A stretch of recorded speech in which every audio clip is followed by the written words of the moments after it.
ऐसे लोगों को चुनाव लड़ने का अवसर दिया जाएगा जो बिहार को सुधारने का हम लोग की समझ से मद्दा रखते हैं। सब कुछ त्याग दिए राजनीति के लिए, आज उसके साथ अन्याय हुआ।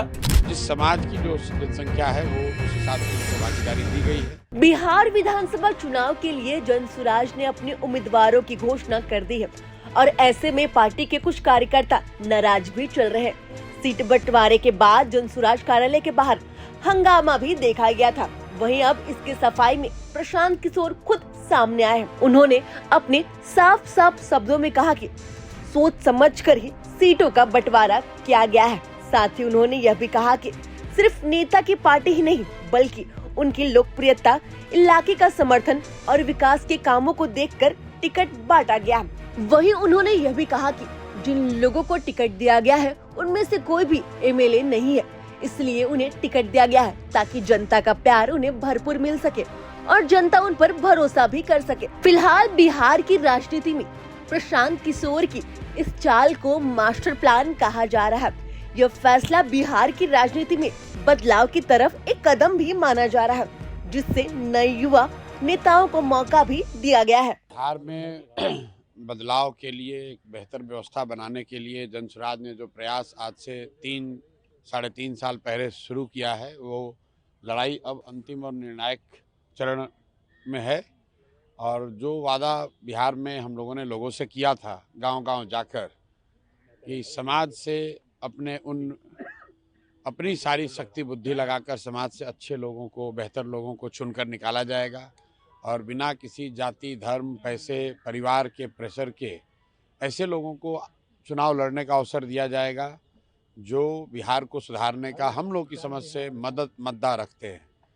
आज आपने सूची अगर देखी होगी तो थोड़ा आपको समय लगेगा उसको देखने समझने में। सबसे पहले तो बात ये कि समाज के सभी वर्गों को उनकी जाति, उनकी संख्या के हिसाब से जो भागीदारी की बात कही गई थी उसके अनुरूप आपको वो सूची दिखी होगी। उसमें अति पिछड़ा समाज हो, दलित समाज के लोग हों, मुस्लिम समुदाय के लोग हों, सामान्य वर्ग के लोग हों, ओबीसी समाज के लोग हों और उसके नीचे भी जिस समाज की जो जनसंख्या है वो उस हिसाब से उनको भागीदारी दी गई है। और ऐसे लोगों का नाम है जिनको सामान्यतः आप राजनीति में एमएलए का चुनाव लड़ते हुए नहीं देखते हैं। कुछ उदाहरण के तौर पर हम लोग के प्रत्यक्ष और अप्रत्यक्ष बिहार में हजारों बच्चों के गुरु केसी सिन्हा जी चुनाव लड़ रहे हैं कुम्हरार से। आप दरभंगा से आरके मिश्रा जी जो वहाँ के सबसे एक तरीके से मानिए तो नामचीन आईपीएस पदाधिकारी बिहार के रहे हैं और दरभंगा में बहुत लंबे समय तक उन्होंने काम किया है, उनको आपने देखा होगा। वैसे एक साधारण कार्यकर्ता के तौर पर विनय कुमार वरुण जो बरई समाज के हैं और जिस परबत्ता की सीट की बड़ी चर्चा हो रही है, लाखों करोड़ों में डील हो रहे हैं, वहाँ पर जनसुराज का उस जिले का अध्यक्ष विनय कुमार जी जो बरई समाज के हैं वो चुनाव लड़ रहे होंगे। आपको सीपी ठाकुर जी की जो पौत्री हैं वो आपको मोरबा में चुनाव लड़ती हुई दिख रही है। इसमें कुछ सवाल लोग ये भी उठा सकते हैं कि आप उनके बड़े घर की, वो उनके दादाजी का नाम है, इसकी वजह से उनको टिकट मिला है, ये बात कुछ लोग कह सकते हैं। मटिहानी में आईजीएमएस के पूर्व डायरेक्टर डॉक्टर अरुण कुमार जो अपने ईमानदारी के लिए, अपने कार्यशैली के लिए जाने जाते हैं, उन मटिहानी वो सीट है जहाँ जितने बदमाश लोग हैं वही लोग समझते हैं कि वही चुनाव लड़ सकते हैं। तो अगर आप उस लिस्ट को ध्यान से देखेंगे तो आपको उसमें कलर और कैरेक्टर दोनों दिखेगा।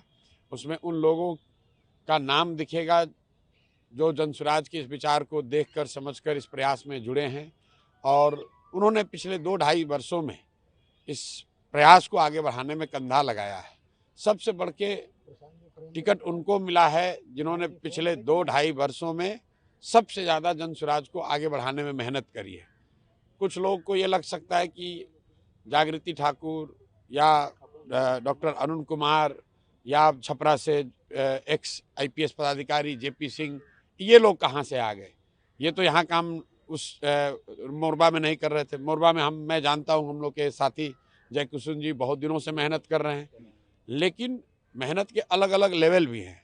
क्षेत्र में संभव है कि जागृति ठाकुर न दिखी हो, लेकिन राज्य के स्तर पर आरके मिश्रा जी ने जो काम किया है, जितना सहयोग, जितना मेहनत, जितना उनका कंट्रीब्यूशन जनसुराज के लिए है, वो शायद किसी दूसरे का नहीं होगा।